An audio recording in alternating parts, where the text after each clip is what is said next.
reserve a place in advance, and our website can give you more details on how you can reserve a place and visit the GMRT.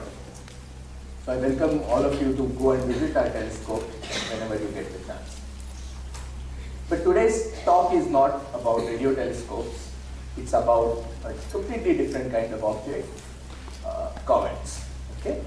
So first question that comes to mind is, what is a comet? Okay.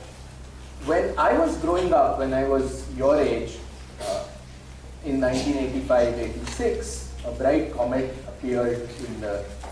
It wasn't very bright actually, but it's a very famous comet that appeared in the night sky. That comet was called Halley's Comet. Okay? And I'll mention a little bit about why that comet became very famous a little while later. But this particular comet was the reason I got interested in doing astronomy. Okay? So I hope that if ISON turns out to be a nice bright comet, there will be many of you who will, at the age that I was at Halley's time 25 years ago, will get more and more interested in doing astronomy. So what is a comet? A comet is basically an icy body that when passing close to the sun displays a visible atmosphere, which is referred to as a coma, and this would basically be about this part of the comet, and a very long tail. Okay. In addition to these two, there is a third component called the nucleus, which we will come to in a minute. But just remember this, if you look at any photograph of a comet, typically what you will see is a very bright region near its head, which is called the coma, and this is about 10,000 kilometers, up to 10,000 kilometers in size, and followed by a long tail. Okay? And the tail itself can be millions or even hundreds of millions of kilometers long. Okay? The tail of a comet is the most enormous structure that we have in the solar system. Here you see two tails of this comet, and again we'll come back to why there are two tails here later on in this talk. So why should we study comets? From the scientist's point of view, they're very interesting because they are remnants of the early solar system. Okay? Comets are about the only bodies in our solar system that have remained relatively unchanged since the solar system formed. So they are in some sense like geological fossils. They are fossils of the earliest solar system. So if we want to understand how the solar system formed, when it formed, etc., what was its chemical composition at the time of its formation, and so on, the best we can do today is to directly study the chemical composition of planets, the physical composition of comets, and then use that to actually understand how the solar system formed. There are also theories that state that comets may be the seeders of life. So we know that when the Earth was very young, the number of collisions that the Earth had with comets and asteroids was quite large. And there is a group of scientists who believe that comets can have small microbes, viruses, bacteria, etc., which if they fall onto a lifeless planet can then grow and develop into life. So in some sense, these would then be the seeds of the first life on the Earth. This theory is of course controversial, so it's not clear that it's correct, but there is indeed such a theory that comets are the seeders of life in the solar system. The other reason why we must study comets, at least to observe well enough to observe their trajectories, is that a handful may collide with the Earth. And there was a famous example which I'll show in a moment, where a comet called Shoemaker-Levy collided with Jupiter in the year 1994. And if such a large comet like Shoemaker-Levy were to collide with the Earth and fall onto a populated area, the effects would be catastrophic. So we definitely need very, very long advance notice of the possibility of such a collision. So it's primarily for these two reasons, one of which is scientific, and this, of course, is is much more survival related, that we must indeed try and find every large comet there is. This is a picture of the impact site of Shoemaker-Levy onto Jupiter. So what actually happened in 1993 was that a comet was discovered which was on a straight collision path towards Jupiter, the largest planet. As it came closer and closer to Jupiter due to tidal forces caused by the strong gravitational field of Jupiter, the comet actually broke up into 12 or 13 pieces. And each of those pieces went and collided with Jupiter one after the other. So it was like a series of nuclear bombs going off, because these were very, very large pieces of the comet and traveling at extremely high speeds, which went and rammed themselves into Jupiter. Jupiter, as you know, is a gas giant. It doesn't really have a surface, so they went deep inside and threw up a lot of this dark colored gas, okay, which is a mixture of ammonia and methane, which has been welled up from deep inside Jupiter. So therefore it has a very different color from what you see for the rest of Jupiter's surface. So this is gas that has been thrown up, and it came out like a mushroom cloud. Just like you see in a nuclear explosion, you have a mushroom cloud developing. The same way a mushroom cloud developed for each of these impacts onto the surface of Jupiter. This was in 1994, and the Hubble Space Telescope was already up there in the sky, and it acquired some fantastic images of these collisions. So what does a comet look like? First of all, it has a part called the nucleus, which is really the part of the comet that is generating that long tail, the coma as well. It is usually quite small. It is few hundred meters to few kilometers across. Okay? It is so small that gravity does not even make it, is not strong enough. Its self-gravity is not strong enough to make it spherical. So it's usually not even spherical. So it's like a big rock, which is say 1 kilometer or up to 5 kilometers or 10 kilometers across. Okay? And it's made up of all kinds of material, but mostly frozen gases, and predominant gases that are found are methane, ammonia, carbon monoxide, and carbon dioxide. Not very friendly gases, some of them, but they're all there in the in frozen form.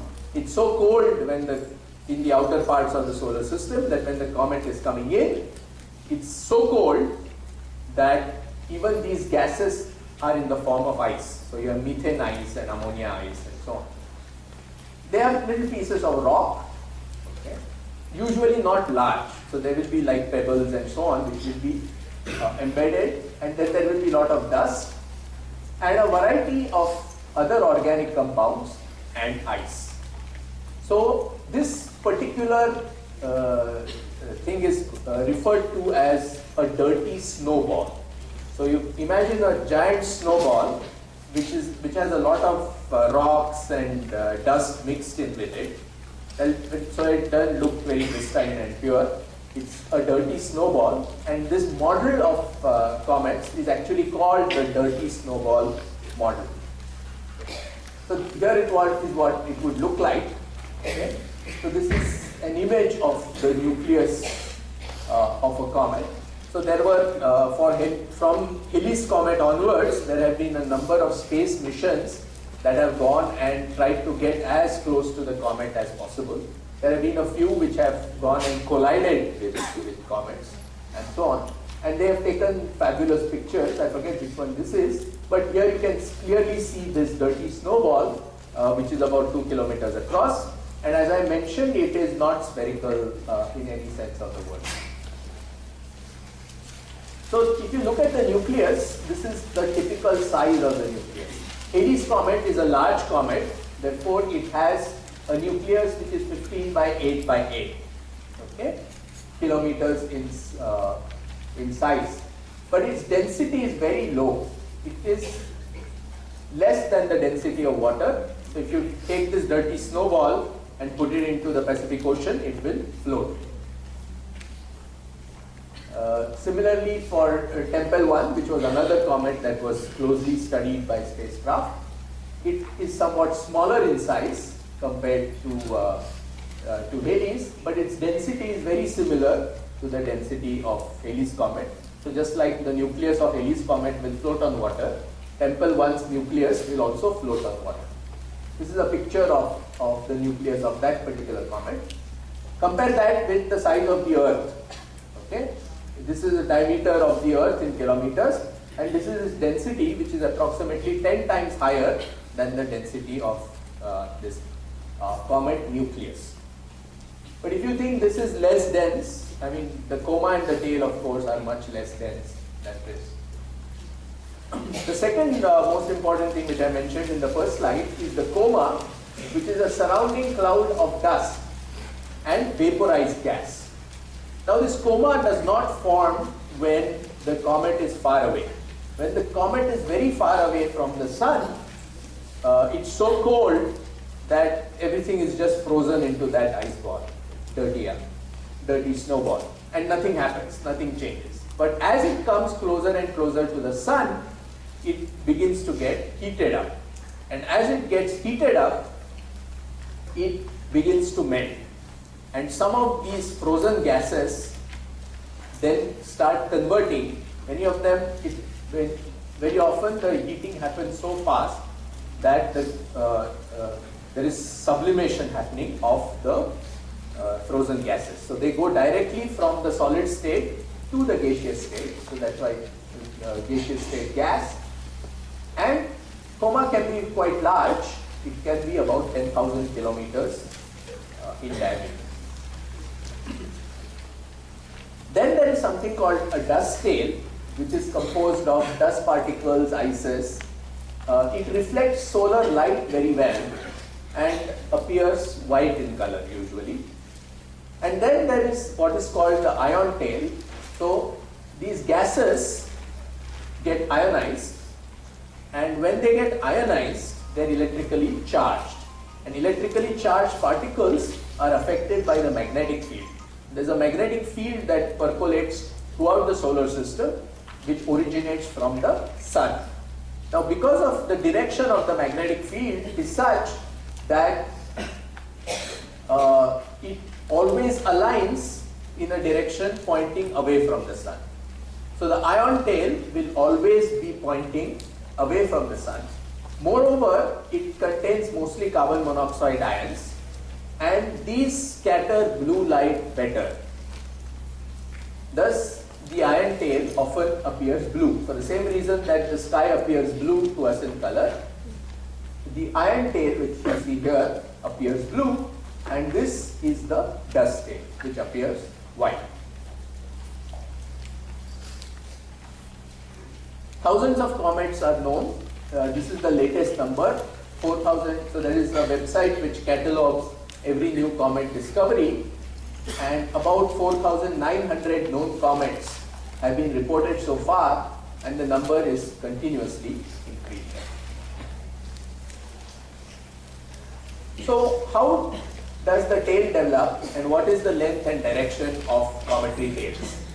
So if you take a comet which is, let's say, coming like this and going away like this, the tails get longer the closer the comet is to the sun. Okay? So you can see that here and here the comet is quite close to the sun, and therefore the tails, both the ion tail and the dust tail, are longer than they are when it is far away. The gas tail, as I said, points straight away from the sun, and the dust tail curves towards the orbital path. So as it turns, it sort of is opposite to the direction of motion of the comet. Okay? So as it turns, both the tails are going to turn. Okay? But this tail will always point towards the sun. This tail will point towards the direction in which the comet is going. Both of which are changing, of course. And so you always, for bright comets, you almost always see two tails. It is the dust tail which is white in color, which is relatively easier to see. So when you see it with the naked eye, you usually see only the dust tail. But if you take a deep photograph, like the one we saw in the previous slide, you do see both the iron tail and the dust tail. The most interesting comets, in some sense, are the comets that come very, very close to the sun. These comets are called sun-grazing comets. And as it turns out, the comet ISON is very interesting, mainly because it is also a sun-grazing comet. Okay, so anything that passes, this is wrong. This should be 2 solar diameters. So anything that passes less than 2 solar diameters from the sun at its closest point is considered a sun-grazing comet. It is going to come so close that sometimes what happens is the comet gets completely destroyed. Okay, it either gets completely vaporized because it has come so close, it's become so hot that all the gases just go away. Or it can also get disrupted, break up into little pieces, like it happened with Comet Shoemaker-Levy. Because of the strong gravity of the sun, there are 2 effects that are happening on the comet. It is feeling the heat of the sun, it is also feeling the gravity of the sun. So depending upon its size and depending upon its constitution, it can either break up into little pieces or it can vaporize. Actually, both can also happen. It can first break up into little pieces and then each of those pieces can vaporize. So the history of sun grazers is not very good. Okay?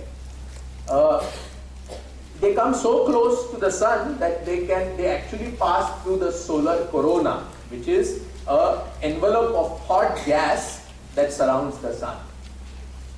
And we can use the motion of these comets, particularly the motion of the iron tail, to actually study the magnetic structure very close to the sun. The structure of the magnetic field, in which direction is the magnetic field, how strong it is, by just continuously observing the motion of the iron tail of the comet. So it's very, very useful scientifically. This is an example of a sun-grazing comet from 2011.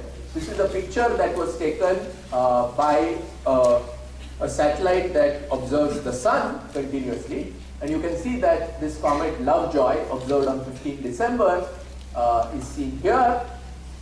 And it was only 1,40,000 kilometers above the sun's surface. Okay, so it's really, really close. Does anyone know what is the diameter of the sun approximately? It's about 1 million kilometers. Okay, so 10 lakh kilometers, and this was only 1 lakh kilometers above the sun's surface. Okay, so it was about 1/10 of the diameter of the sun above the surface. Okay, so of course it didn't survive that. So where do comets come from? Comets come from very, very far away. Okay, so in order to understand that, this is the sun. All of this is the inner solar system. This diagram is not to scale. Okay, we are showing an enormously large distance compressed into one slide. Then you have the outer solar system. So the distance between the sun and the earth is called 1 astronomical unit. Okay, and it's a simple unit to measure how far objects are in the solar system. So if the Earth-Sun distance is 1 meter, then Jupiter is about 5 AU away. Okay, so if I put the sun over here and 1 meter away, I put the Earth, and I try to ask the question, where is the orbit of Jupiter? It will be about 5 meters away from the sun. So 4 meters away still. Okay, and Pluto, which is now a dwarf planet, no longer a planet, is at about 50 astronomical units. So if I put the sun over here, I put the Earth over here, Pluto will be about 50 meters away. It will be off this stage, somewhere outside. Okay? But that is nothing, because where comets come from is a region far, far away from the sun. In fact, nearly about a light year away, which is called the Oort's cloud. It's named Oort because there was a Dutch astronomer called Oort who in 1950 first proposed the existence of a cloud where up to 1 trillion comets reside. And then something one day happens that disturbs them from their position and starts pulling them towards the sun. Okay, the gravity of the sun at this great distance is extremely, extremely weak.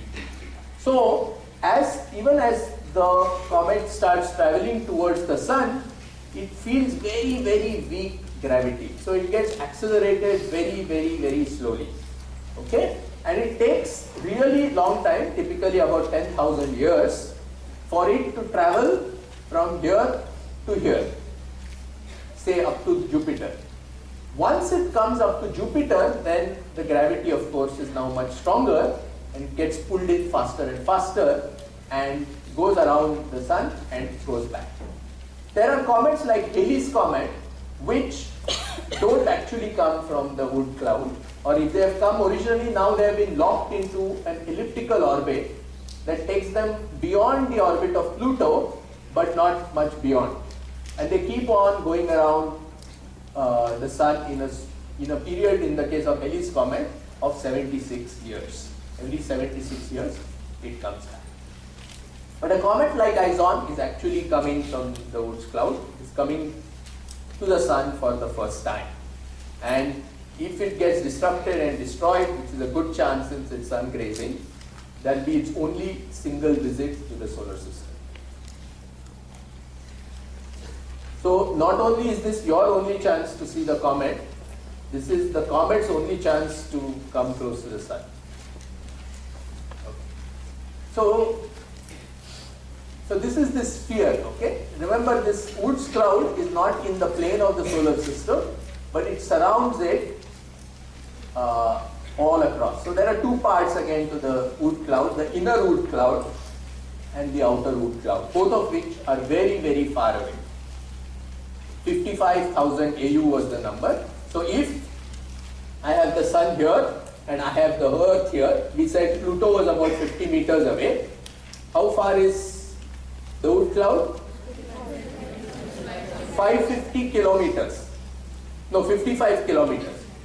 Okay, 55,000 AU, that means 55 kilometers away on this scale. So if we are going west, then somewhere near Lonavala is the Oort's cloud. If the sun is here and the earth is here.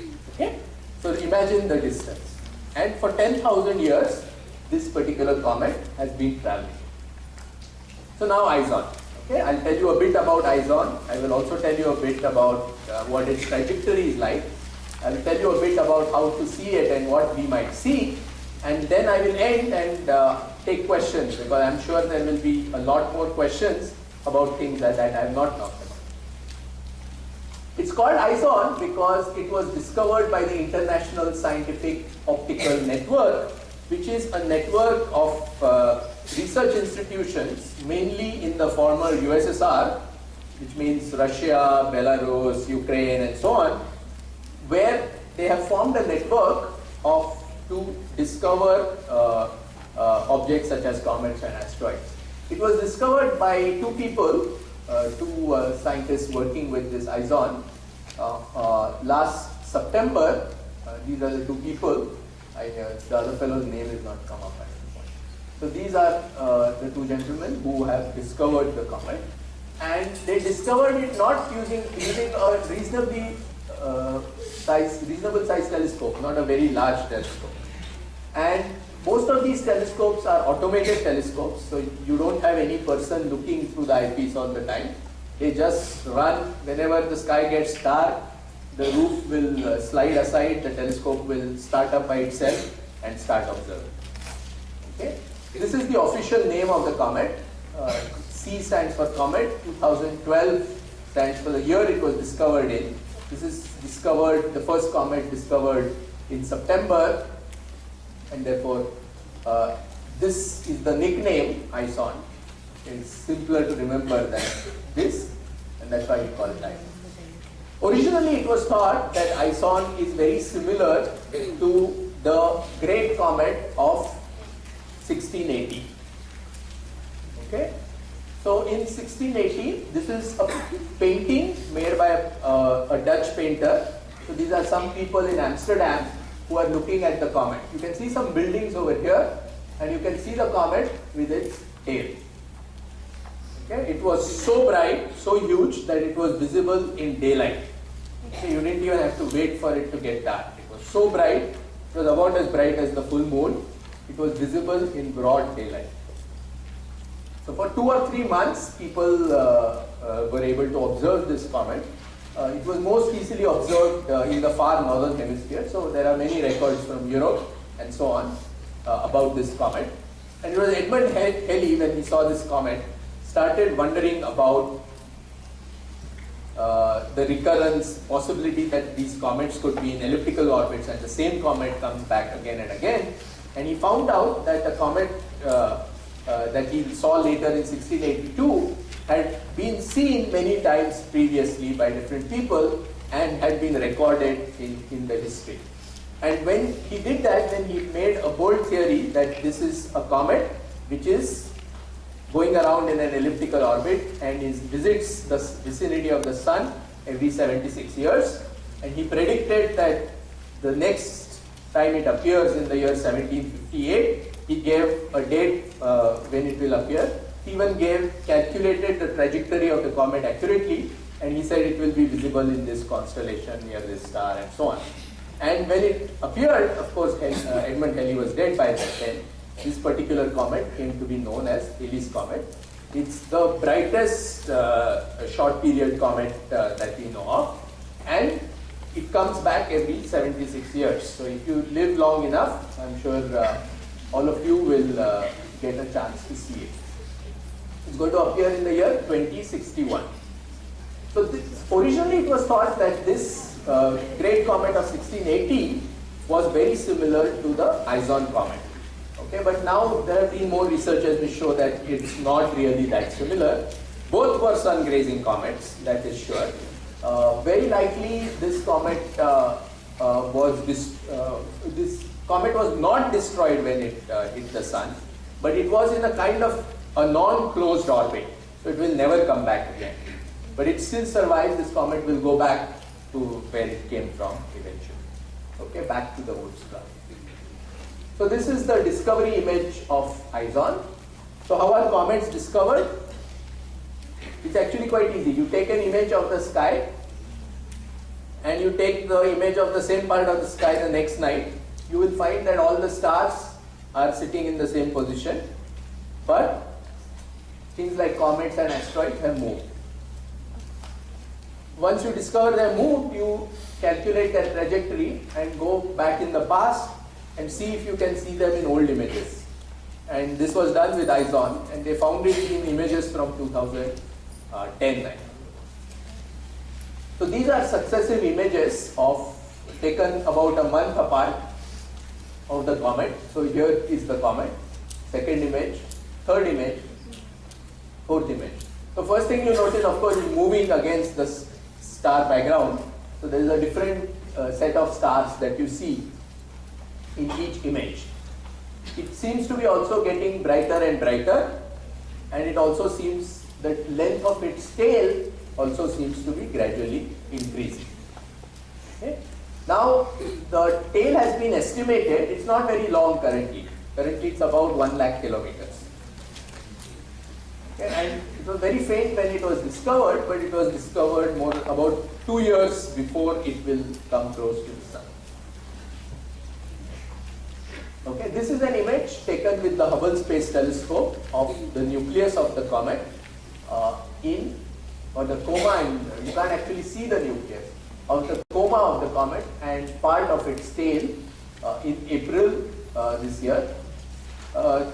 Using this image and some analysis, they have estimated the size of the nucleus is about 5 kilometers in diameter. So it's considerably smaller than Halley's Comet. But then Halley's Comet has come and gone many times. The coma has been estimated at 5,000 kilometers in size, and the tail is about 1 lakh kilometers. It's already 8 times the diameter of the Earth. Okay? Of course, and it will grow very rapidly. As I said, the tail can grow even hundreds of millions of kilometers. So the tail can actually stretch from near the Sun to near Mars. It's that long. It's in a hyperbolic orbit. What that means is that it is never going to come back. It's not an elliptical orbit like Halley's Comet. It is never going to come back again. It's a highly inclined orbit, to the plane of the solar system. So all the planets go around the Sun in a single plane.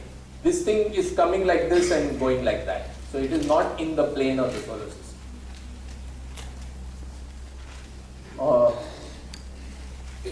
So it's a one-time visitor, as I mentioned. It's on what is called ejection trajectory. It's going to be thrown out of the solar system once again.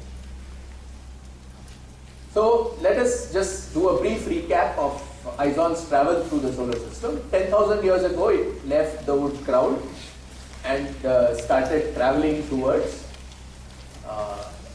the Sun. It was discovered in September 2012. Okay. It crossed the orbit of Jupiter in June 2013. Okay. In July and August, ISON was not visible from the Earth because it was behind the Sun. Okay, but now it has again reappeared. Because remember, the comet is moving, we are also moving around the Sun. So these are now the events that will come. It will be closest to Mars, about 10 million, 11 million kilometers on the 1st of August. On the 1st of November, it will come inside the Earth's orbit. So the distance of the comet from the Sun will be less than the Earth-Sun distance, less than 1 AU, astronomical unit. It goes inside the orbit of Venus on 11th November. On 23rd November, it has gone inside the orbit of Mercury. It will start moving faster and faster as it comes closer to the Sun. Already it is moving at 30 kilometers per second. Okay? So if you could ride on the tail of the comet, you could get from here to Mumbai in about 5 seconds, 6 seconds. Okay? So very, very fast. It's already moving fast, but it's going to move many times faster still as it comes closer to the Sun. On the 28th November is its D-Day actually, because it is going to be at perihelion. Perihelion means the closest distance from the Sun. And at that point, it's about 1 million kilometers from the surface of the Sun. So it is not going to go as close as Comet Lovejoy did. Okay, but still, this is a sun-grazing comet. It's very, very close to the surface of the Sun. On this day, the temperature that it will be heated to a temperature of 2,700 degrees Celsius. It's enough to melt iron. Okay? But this is made of ice, so it's going to just vaporize very, very rapidly. So many things can happen. We will discuss what can happen to it on that day. But really, this is the most important day in the life of that comet. On 26th December is the closest approach to Earth. It's not very close. It's only 10 million kilometers from Mars, but it's going to be 63 million kilometers from us. And that is because it is going on one side of the solar system and the Earth happens to be on the other side. So let us now see a video which will tell you a little bit more graphically about the orbit of the planet.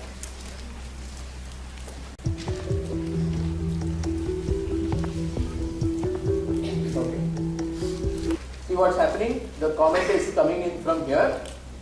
Okay. This is Mercury, orbit of Mercury, orbit of Venus, orbit of Earth, orbit of Mars. Okay. So as I said, around October 1st, it's going to cross the orbit of Mars. And this is just about now. Okay, 10 days from now, this is the situation. Then it rapidly crosses the orbit of, then turns around, it's turned around, and gone. Look where the Earth is. And this is the plane of the solar system. You can see that it's coming from one side and going out to the other side. It is not in the plane of the solar system. And this is that hyperbola which describes the orbit of the comet. The orbit of the planets are all ellipses. So here's another view of the same thing, showing it again. Comet comes in and see how it speeds up as it comes closer and closer to the sun. Turns around and gets thrown out.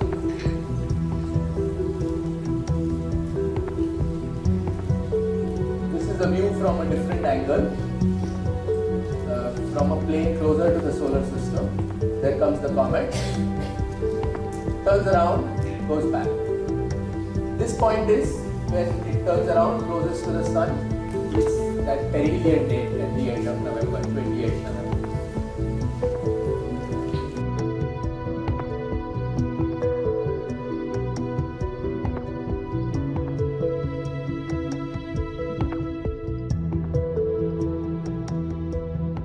So just we can take one more look.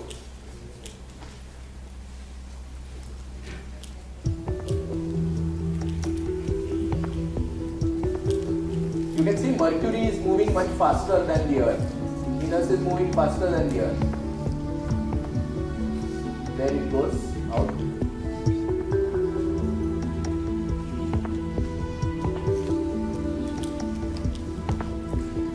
So here they are showing you the whole orbit from different directions. The sun is that little dot over there.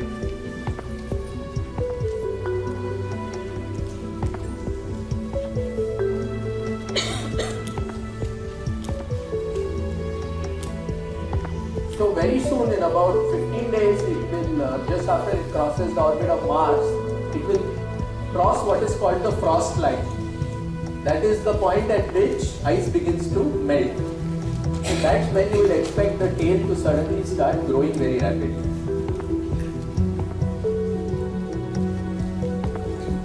Especially the dust tail.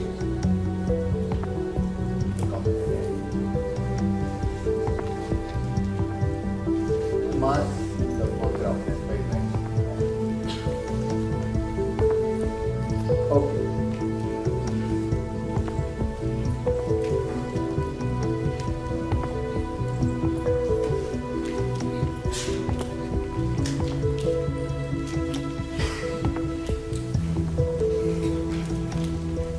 So this is another schematic which shows you where things are.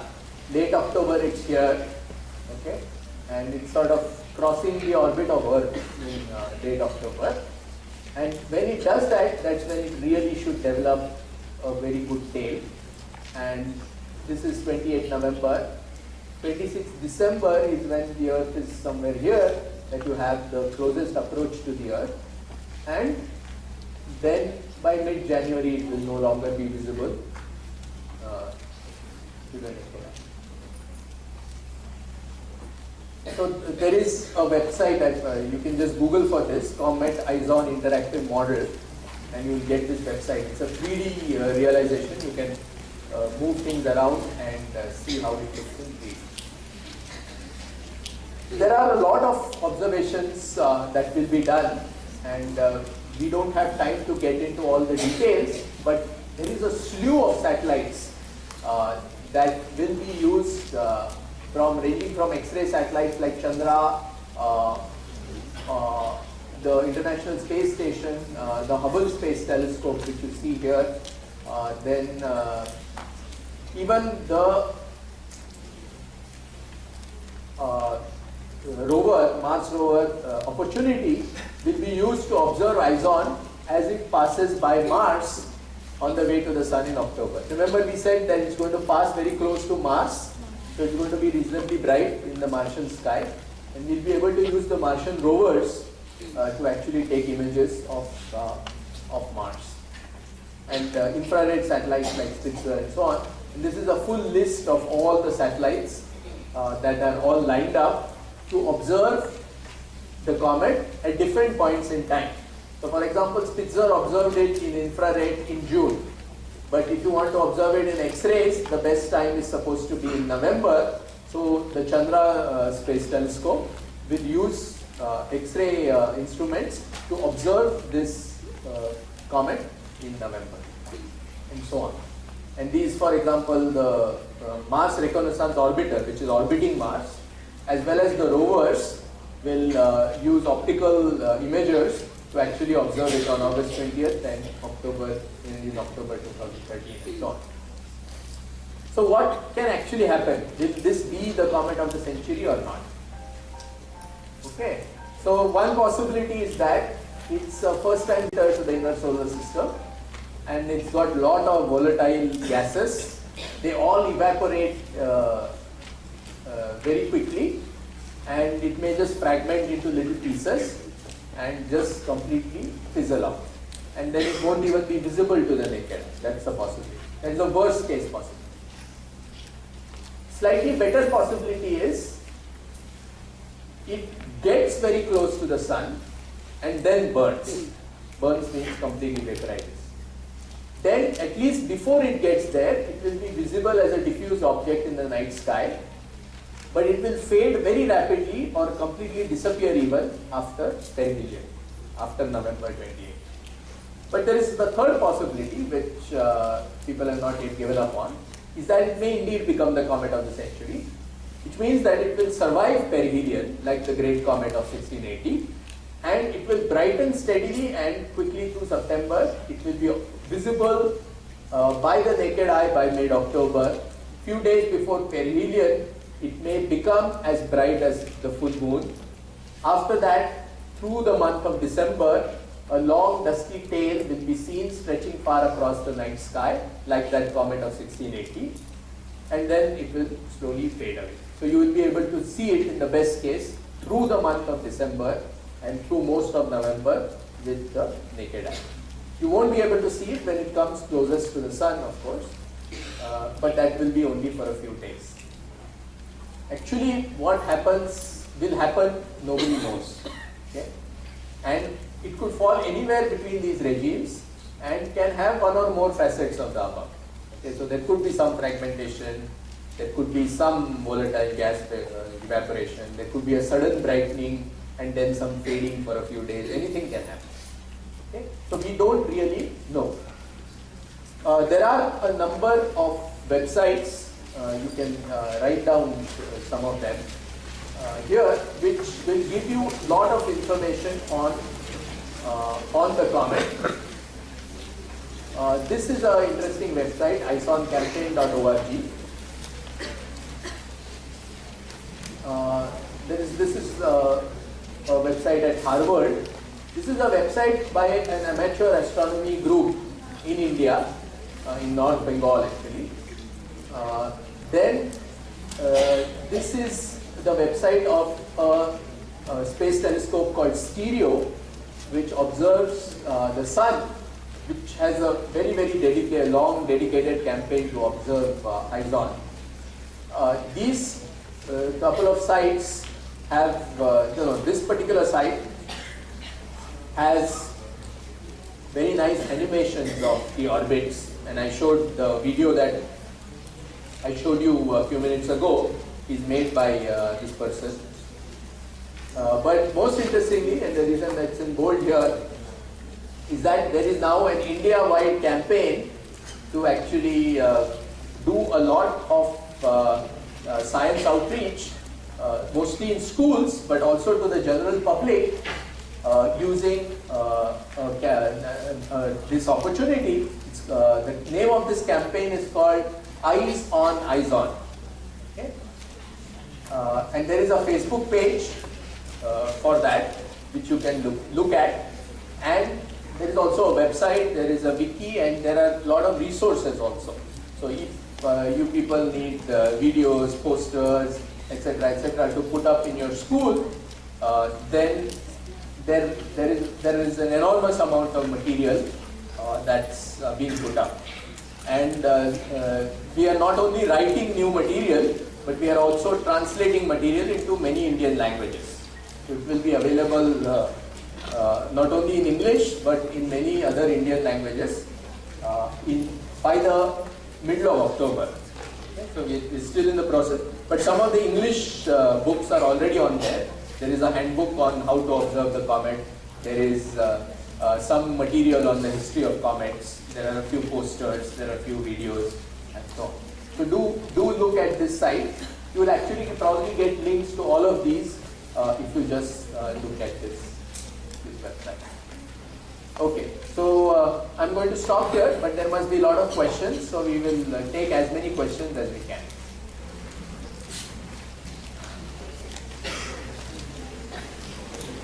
Yeah.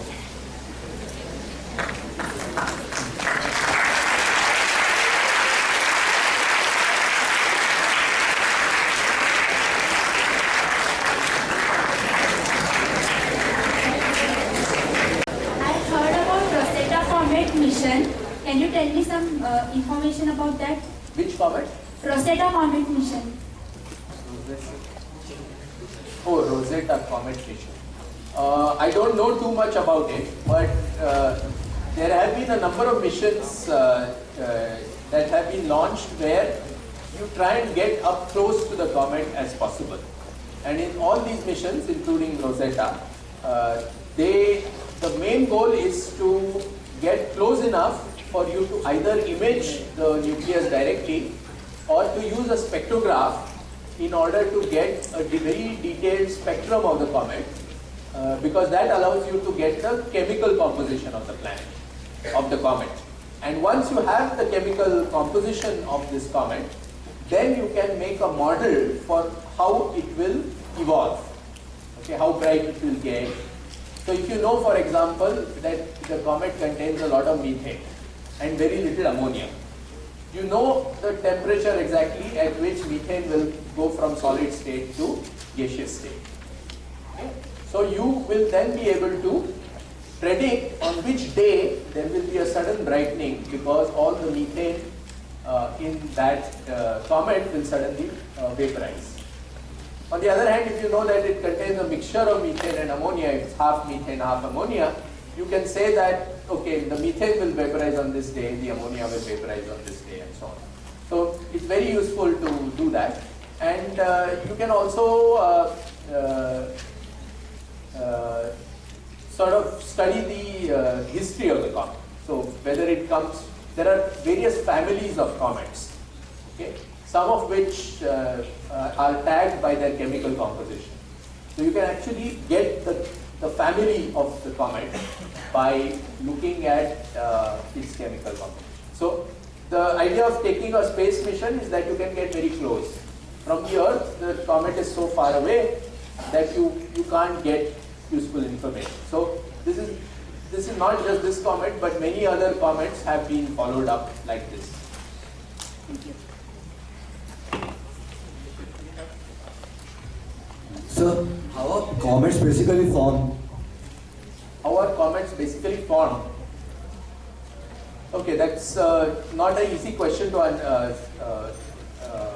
answer, but what I can tell you is that comets actually are the remnants of what was there in the solar system earlier. Okay, so what was there in the solar system earlier?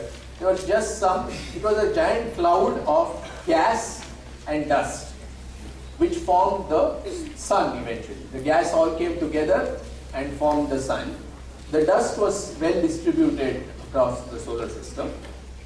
Some of the dust came together and formed rocky planets like the Earth. Now, what will be left behind? What will be left behind are the objects that have not formed either the sun or planets like the Earth, or gaseous planets like Jupiter and so on. So this is leftover material from the formation of the solar system. Since the solar system itself formed from gas and dust, these leftover things will also contain naturally only gas and dust. So it is like when you build a house, you are left over with some sand and cement and so on. So this is like that. This is a leftover raw material of the solar system. So they didn't actually form. They are just things that have been left over without change for 4.5 billion years. What is the exact location of the Oort cloud?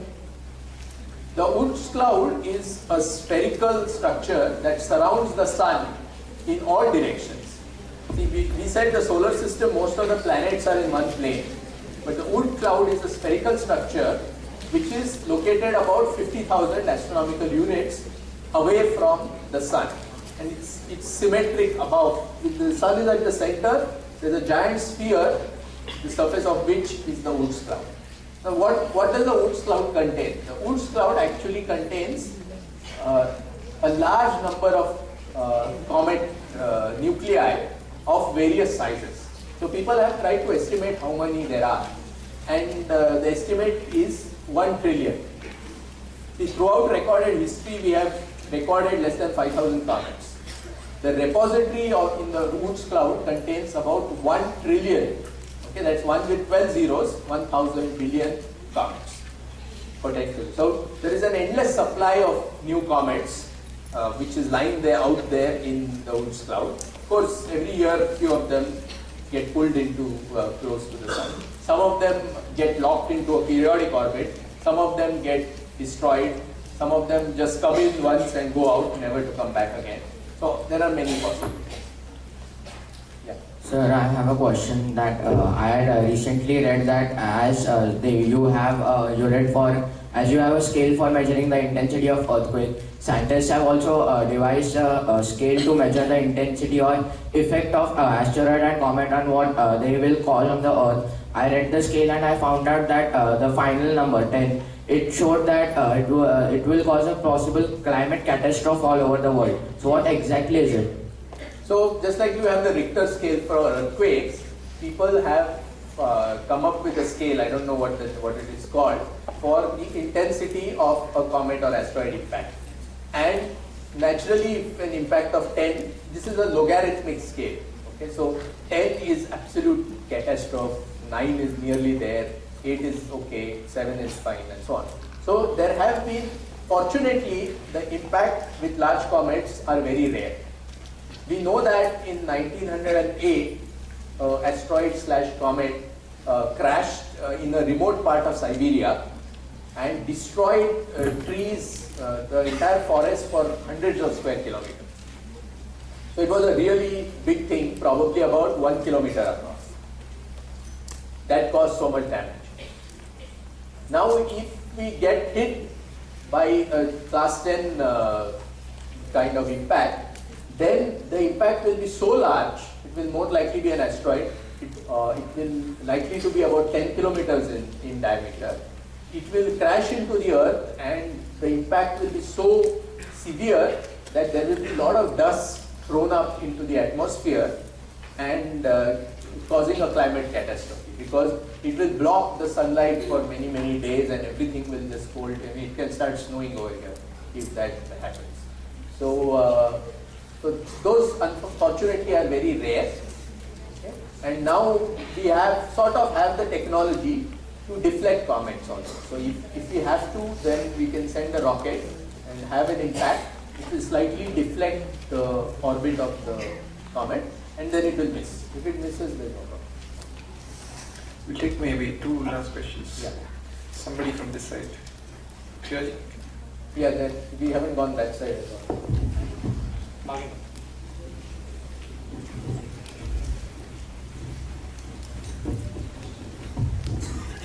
How did the scientists discover that comets are seeders of life? They haven't yet discovered it. Okay, so it is just a theory in the sense that it is a hypothesis that has been proposed. Okay. So perhaps one day we will be able to actually send a spacecraft that instead of colliding with a comet, slowly goes up to it and sticks to it. Then just like we are exploring rocks on Mars by drilling into Mars, onto the Martian surface, we might be able to drill into the comet's surface, get a sample out, do a chemical analysis or a biological analysis, and try to find out whether it actually contains any life in any form. Okay, so we don't know yet. Thank you. As you told that it is a theory that comets are seeders of life. There was a comet fall on Jupiter. Why there is no life on Jupiter? Then? Then also it is a theory that has. Yes, see, it's not a very easy thing to support. This theory is not very easy either to prove or to disprove. Okay, and it's not as if once a comet falls, suddenly life will appear. There have to be other conditions that have to be supportive of that life. So on Earth, we have a climate, temperature range such that liquid water is available. We also have, today we have an atmosphere rich in oxygen. Maybe we didn't have it in the past. But we have conditions that are relatively stable. On Jupiter, you have an atmosphere that is very, very hostile to life, carbon-based life. Okay? So it is extremely unlikely that even if you throw a lot of bacteria onto Jupiter, that there will be suddenly life. Also, life is not very easy to detect from a distance if it is microbial life. You cannot, if there is microbes, some bacteria sitting on Mars, we can't see them from here because they're not going to shine torches at us. Okay? So we don't know whether it exists or not. So it may still be there. Even in Mars, it's not completely settled that there is no life today.